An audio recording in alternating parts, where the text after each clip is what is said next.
They said a man without legs could not walk toward destiny. But on the morning of August 5th, Burkina Faso's Independence Day, a young man named Madu Wedrao began crawling toward a dream that the world would never forget.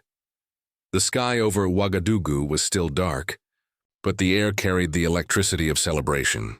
In every home, flags fluttered. Drums echoed faintly in the distance.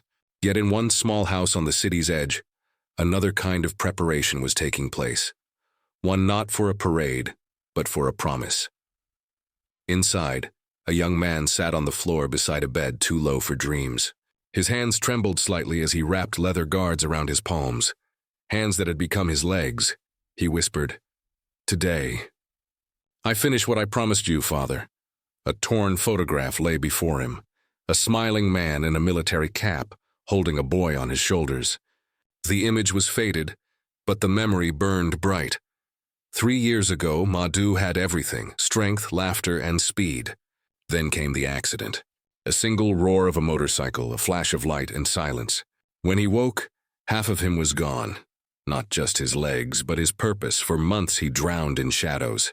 Until one evening his father sat beside him and said, "Son, when you lose your legs, you haven't lost your path. You only change how you walk it." That was the last conversation they ever had. His father passed away 6 months later. But before his final breath, he made Madu promise one thing: when our nation celebrates its freedom again, you will go. You will see President Ibrahim Traoré with your own eyes. You will show him that even those who crawl still stand for something. At dawn, the smell of roasted beans filled the small kitchen. His mother, Salamata, moved slowly between pots, her face aged not by time but by worry. "Madu," she whispered, "you don't have to do this. 8 kilometers. You'll destroy what's left of your body." Madu smiled faintly. "Mom, I already gave what I had. But my word, that's the only thing I can still keep." Salamata's eyes softened. She cupped his face in her rough palms. "Your father would be proud," she said, "but he would want you alive." Madu tightened the straps on his handguards. "If I reach that avenue, I'll feel him there." At 5:30 a.m., the city still lay under a veil of mist. From the narrow alley, neighbors peeked out as Madu lowered himself onto the earth. The sound of his wooden boards scraping against the ground echoed softly. Thunk. "Drag, thunk." Dregesa, the tea seller, called out from his stall. "Madu, where are you headed before the sun wakes?" "To keep a promise," Madu answered, smiling. "To see the president." Isa crossed his arms, nodding solemnly. "Then may your arms be your horses, and your heart your road." The first rays of dawn broke through the horizon, painting the dust gold as Madu began to crawl, one push at a time, through the awakening city. For 2 hours, the streets were his alone. Dogs watched silently. A street sweeper paused, his broom mid-air, eyes wide as Madu passed. Some whispered prayers, others simply stared, unsure whether they were witnessing madness or faith. By the time he reached Gungan, the city was alive, horns blaring, bikes rushing, banners waving. The Independence Day fever had begun. The sun climbed higher, and every movement became pain. His arms ached. The boards beneath him scraped against stone, and the smell of fuel burned his throat. A taxi slowed beside him. The driver leaned out the window. "Brother, let me take you. I won't charge a coin." "You'll die in this heat." Madu, drenched in sweat, lifted his head. "Thank you. But I made a promise to my father. I can't ride over it." The driver hesitated, then placed his hand over his heart. "Then may God carry the weight your legs no longer can." And the taxi drove off, leaving a trail of dust behind him. The same dust Madu was crawling through. At the presidential palace, Ibrahim Traoré stood before a mirror, adjusting his uniform. The golden light of morning reflected off the medals on his chest. But his expression wasn't pride, it was burden. Colonel Ouagadougou entered briskly. "Everything is ready, Mr. President. The route is secure. The people are already filling Avenue de l'Indépendance." Traoré nodded. "Remember, this parade is not for the elites. Keep the barriers low. Let the people stand close. I want to see their faces." Ouagadougou saluted. "Yes, sir." Traoré turned toward the window, watching the streets come alive below. He didn't know that miles away, in the rising heat of the same city, a young man was crawling toward him, carrying not only a promise, but the spirit of a nation that refuses to kneel. By the time Madu reached Zone 1, the sun was merciless. His hands bled through the leather. His breathing came in shallow bursts. He stopped near a small kiosk, collapsing beside it. An elderly woman with silver braids stepped out. Her name was Razmata. She carried the gentleness of the old world. "Child," she said softly, "why do you crawl through fire?" "To reach freedom," Madu whispered. She poured water into a small clay cup and knelt beside him. "Drink. You cannot meet destiny with a dry throat." He drank, hands trembling. She watched him with tears in her eyes. "You remind me of my son. He fought in the revolution. You carry the same fire." Madu smiled faintly. "Then he must be watching me today." Razmata placed a hand on his shoulder. "Go, my son. Some promises are made not to be kept easily, but to show the world what faith looks like." He nodded, pressing his forehead to her hand in gratitude, then dragged himself back onto the road, step by painful step. Overhead, the sounds of jets roared through the sky. The air show had begun. The crowd's cheers echoed in the distance. Madu could almost hear the drums of the parade, the voice of the announcer, the flags whipping in the wind. He was close, so close. But as he turned the final corner into the main road, the crowd became a wall. Thousands of people pressed together, their shouts drowning everything. He looked up, sweat and tears mixing on his face. "Father," he whispered, "if you can hear me." "I'm almost there." And then the camera pans to the road ahead. A military convoy begins to approach. Drums thunder. Dust rises. President Ibrahim Traoré's motorcade is only minutes away. The sun had turned ruthless, hanging over the city like molten brass. The asphalt shimmered. The air trembled. And in that furnace of noise and color, Madu kept crawling. Each push of his arms tore new skin, but he refused to look at the blood. Only the rhythm mattered now. Push, drag, breathe. Push, drag, breathe. He was 4 kilometers from the Avenue de l'Indépendance when an old woman stepped from her kiosk, squinting through the glare. "Child, why do you crawl through the dust when others ride on wheels?" Madu lifted his head, his voice raw. "Because some promises can't be carried by cars." He told her everything. The accident, the sleepless nights, and the vow to his dying father that he would see President Ibrahim Traoré with his own eyes. The woman listened without interrupting. When he finished, she pressed a cold bottle of water into his shaking hands. "Then go, warrior. Your father's spirit walks beside you. Let the ancestors clear the road." He drank, nodded, and crawled onward. Madu's hands bled onto the boards. His arms quivered, but every time despair whispered, "Stop." His father's words thundered louder. "A man is measured not by his legs, but by the distance his promises travel." Ahead, faint at first, came the echo of drums. The parade had begun, flags snapped in the wind. The voice of the crowd grew like a wave. He had crawled 8 kilometers, but the hardest part still waited, the living sea of people between him and the avenue. By 1:30, the city had become a festival. Men wore embroidered bubu that shimmered like rivers. Women's turbans bloomed in every color of the flag. Children danced with painted cheeks, chanting, "Burkina, freedom, Ibrahim Traoré." Madu reached the edge of the celebration, a wall of legs and sandals shifting endlessly. From the ground, the world looked like a moving forest. He tapped the hem of a woman's dress. "Madam, may I pass?" She looked down, startled. "My child, they'll crush you. Where is your family?" "I just need to move forward. I promised my father I'd be here." The woman Aminata rose and shouted, "Everyone, please, make space." "Let him through." Her cry rippled outward. Faces turned, confusion giving way to awe. A hush swept through the front rows as people saw him, the dust-covered young man, crawling on bleeding hands, eyes bright with purpose. An old man pushed through the crowd, Usman Sawadogo, a veteran of the 1960 revolution. He knelt beside Madu, "Son, did you crawl all this way?" "Yes, sir. From Sis before dawn." Usman's straightened voice ringing like a drum. "Brothers, sisters, this young man has carried our flag on his hands. He is one of us." The noise of celebration melted into silence. Hundreds stared, not at a crippled body, but at a nation's reflection in the dust. A young nurse, Fatou, pushed forward. kneeling with her medical kit. "Let me see your hands," she said, cleaning the torn flesh with trembling care. Others rushed to help. Water bottles passed hand to hand, bread shared. Cloth held overhead for shade. A group of students formed a human chain around him. One leaned close.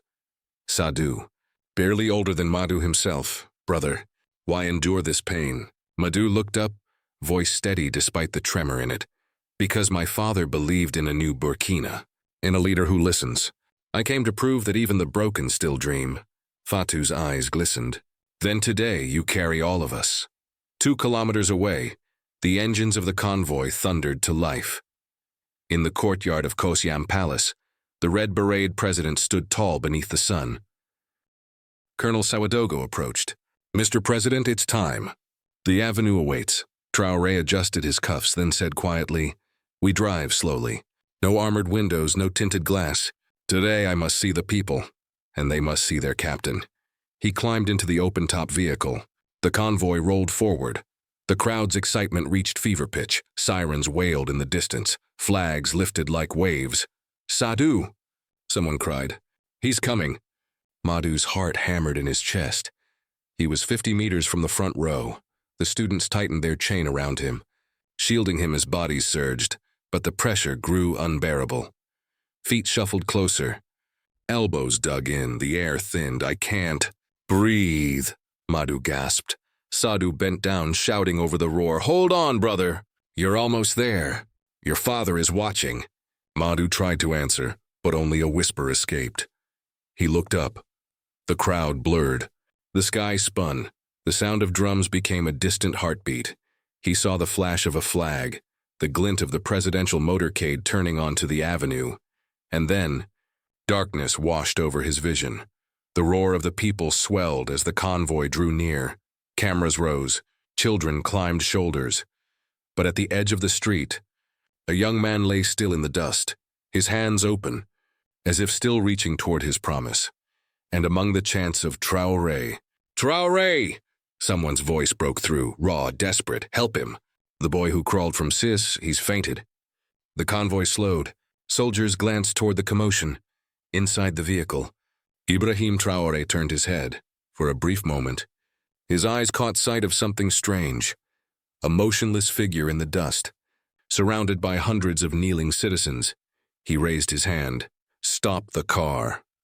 The street trembled beneath thousands of feet. Drums pounded like the heartbeat of a nation. Mamadou tried to stand, clutching his bandaged hand against his chest.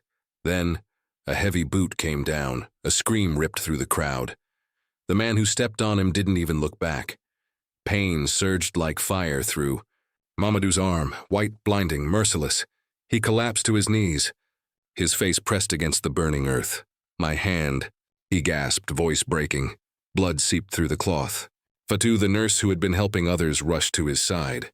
"Mamadou, don't move, you'll tear the stitches." Tears streamed down his face. But they weren't just tears of pain. They were the tears of a man who had fought too hard, come too far, and now felt it slipping away. He whispered, barely audible over the chants and horns, "Dad, I tried, but I can't." For a moment, time froze. Even the noise of the crowd seemed to fade into silence. Then, a voice rose, strong, defiant, and trembling with conviction. Aminata, the same woman who had once doubted him, now stood above him like a guardian. "No. He came all the way from Sisson to see his president. He will not fall here, not when he's this close." The crowd turned. Faces once indifferent were now fierce with unity. 6 strangers pushed forward without hesitation. They lifted Mamadou gently, hands rough from work, but hearts softer than silk. "Make way," shouted. "Let him through," cried another. The sea of people parted, waves of humanity clearing a path. Flags swayed, dust rose, and for the first time, the boy who once crawled through pain was carried, not by strength, but by faith, and as he was lifted above the crowd, tears of gratitude streamed down his cheeks. The world blurred, the chants grew louder. "Let him pass. He deserves the front." The sky darkened with clouds of confetti, scraps of paper torn by hopeful hands. Drums rolled like thunder. At 4:30 p.m., the sirens began. Echoes of engines, the hum of motorcycles, the distant flash of blue lights, then silence before the storm. A single convoy appeared on the horizon, glinting beneath the Burkina Faso sun. The people erupted. Traoré, le capitaine. The armored car crept forward, windows open, and there he was, Ibrahim Traoré, smiling, waving with both hands, eyes full of fire and compassion, not as a ruler above his people, but as one of them. He looked left and right, nodding, waving, meeting their gaze as if memorizing every face. In that moment, the line between leader and follower disappeared. Madu, trembling, forced himself to sit upright in the front row. Aminata held his shoulder. Fatou steadied his back. His hands shook violently. Blood still dripping from the bandage, but his eyes burned with victory. There he is, he whispered. The one who gave us hope. The drums quickened. The crowd exploded into chants, their voices rolling across the avenue like thunder. Long live the captain. Long live Burkina Faso. Inside the convoy, Colonel Sawadogo glanced at the sea of faces. Mr. President, this is the largest gathering since independence. Traoré smiled faintly, still waving. It's beautiful, Colonel. This is why we changed course.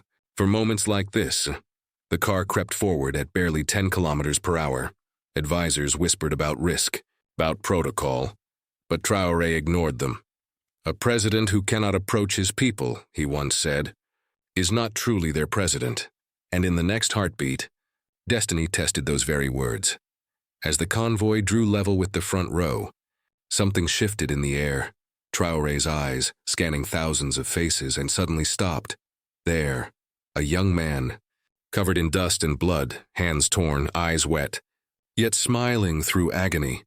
Something in that gaze struck him like lightning. Pain and pride, sorrow and triumph, all in one look. Stop the car, Traoré said quietly. Sir? Colonel Sawadogo's voice trembled. Is there a threat? Traoré shook his head. No, but I need to speak with that young man. The colonel hesitated. Sir, this breaks security protocol. Traoré's answer came firm and steady. There are moments when protocol must bow to humanity. That young man has something to say. I can see it in his eyes. Before anyone could argue, the door swung open. The world seemed to stop breathing. The roar of the crowd turned into stunned silence. Guards froze mid-step. Cameras clicked in disbelief. President Traoré, the most targeted man in Africa, stepped out into the crowd. Alone, he raised his hand, motioning for his guards to stay back. Let me walk, he said softly. The people parted, their cheers now replaced by awe. A narrow path opened, lined with faces shining with tears and disbelief. Mamadou's heart pounded so hard it hurt. He blinked, his vision swimming. The president of Burkina Faso was walking toward him. His knees buckled. Is this real? He whispered. Aminata gripped his shoulder. Yes, she breathed. Now stand. You made it, Mamadou. And as Ibrahim Traoré drew closer, sunlight caught the edge of his uniform, a shimmer of gold, a reflection of hope, and for one sacred moment, the air itself seemed to kneel. Sometimes, the narrator whispers, a nation is healed not by power, but by a single act of humanity. The world seemed to stop. All sound faded until there was only a heartbeat, one that belonged to an entire nation. Beside Mamadou, Aminata's hand trembled on his shoulder. Her voice broke as she whispered, My son, look, the president is coming to you. Do you see? He's coming to you. The crowd held its breath. Phones rose like a forest of glowing eyes. And then, amidst the dust and the roar of memory, Ibrahim Traoré, the man who defied empires, knelt. He didn't lower himself out of duty. He knelt as a father would before his son, as a leader before the people who had carried him here. Gasps swept through the crowd. Soldiers froze. Even the air seemed unsure how to move. Traoré's voice came soft, warm, human. Good afternoon, young man. My name is Ibrahim. What is yours? Mamadou's throat locked. This was the moment he dreamed of through nights of pain and days of crawling through dust. But dreams were never this real.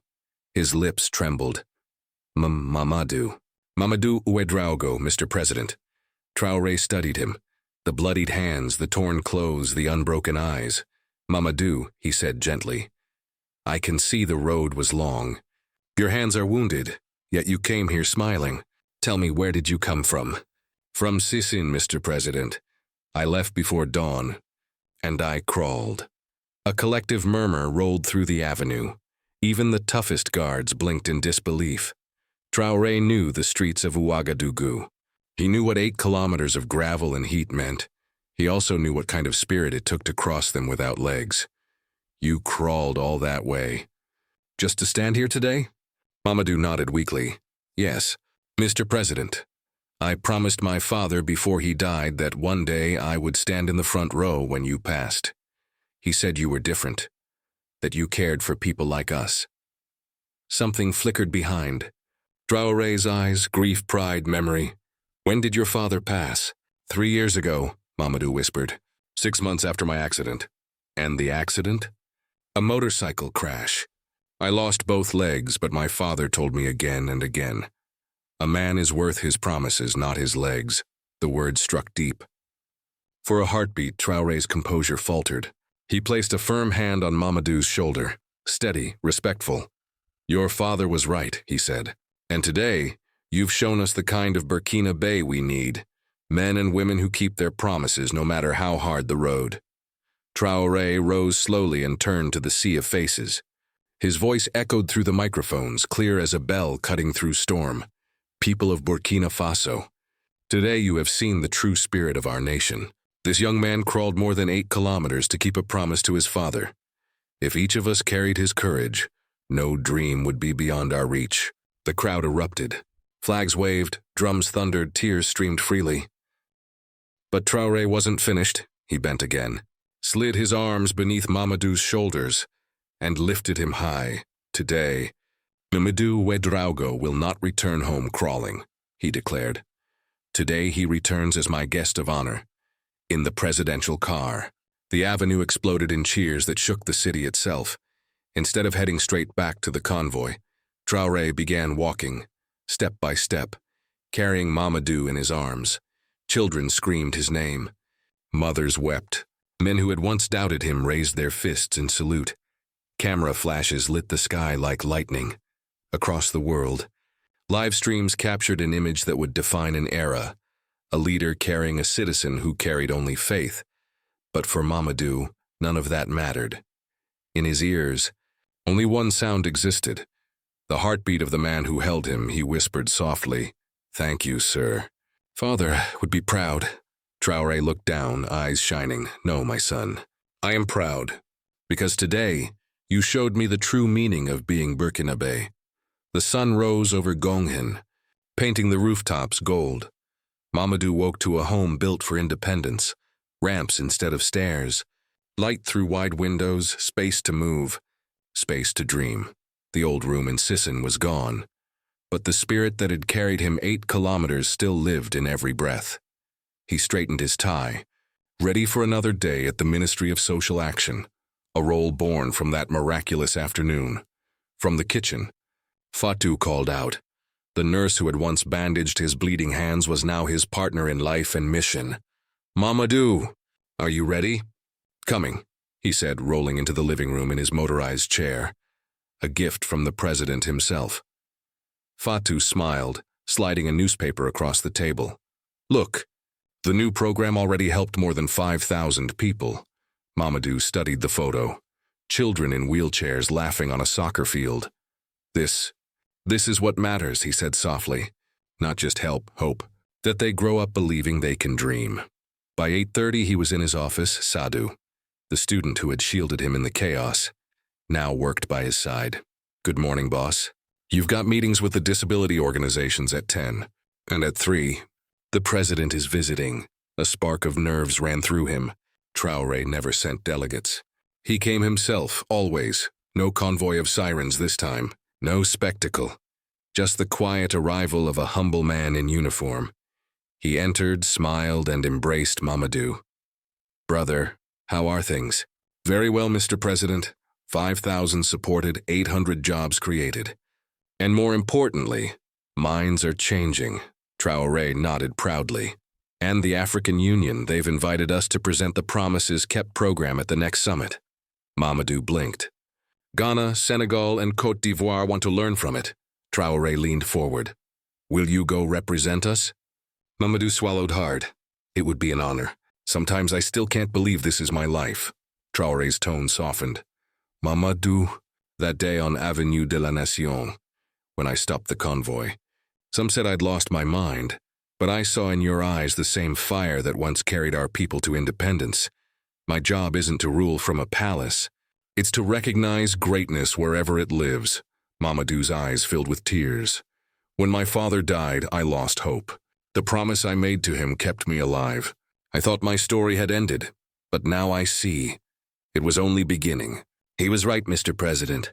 A man is worth his promises, not his legs. Silence hung between them, heavy, sacred. Then Sadhu burst in, breathless. Sir, forgive me. News from the United Nations. They've selected Mamadou's story as a model of inclusion. They want him to speak at the General Assembly. The room froze. Traoré's smile widened. Well, brother, are you ready to carry Burkina Faso's message to the world? Mamadou laughed through tears. A year ago, I was crawling through dust just to see your car pass. Now you're asking me to speak to the United Nations. If this isn't a miracle, what is? The miracle is you, Traoré said gently. Your faith, your promise, your will. Those came from within, and now the world will see it. As dusk fell, Mamadou watched from his window. In the courtyard below, children in wheelchairs chased a ball, shouting, laughing, dreams now visible in daylight. He called home. Mom, it's me. Are you sitting down? When he told her about the invitation, silence filled the line. Then came the soft sobs of joy. My son, his mother whispered. Your father would be so proud. He always knew you were meant for great things. Mom, Mamadou said softly. This weekend I'll go to his grave. I have to tell him everything. And thank him for teaching me that promises give life meaning. That night, his friends gathered. Aminata, Usman, Sadhu. Fatou, the family forged in dust and faith. Aminata raised her glass. To Madu Wedrao, the man who proved no dream is too big, Usman added. And to a president who recognizes true greatness. Mamadou lifted his hand for silence. My friends. A year ago, I was a man without legs, crawling toward a dream that seemed impossible. Today, I help lead a national program. I share a home with the woman I love. Soon I'll speak for our country. But none of this would exist without you. When you lifted me toward the front row that day, you weren't helping a stranger. You showed what it means to be Burkinabe. When one of us struggles, we all rise. The toast that followed wasn't just celebration. It was testimony, because courage, once lit, spreads like fire. That night, as Fatou slept beside him, Mamadou looked out over the quiet lights of Ouagadougou.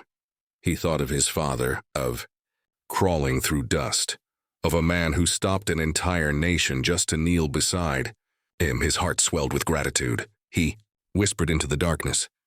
A man is not measured by what he has lost, but by what he builds with what remains.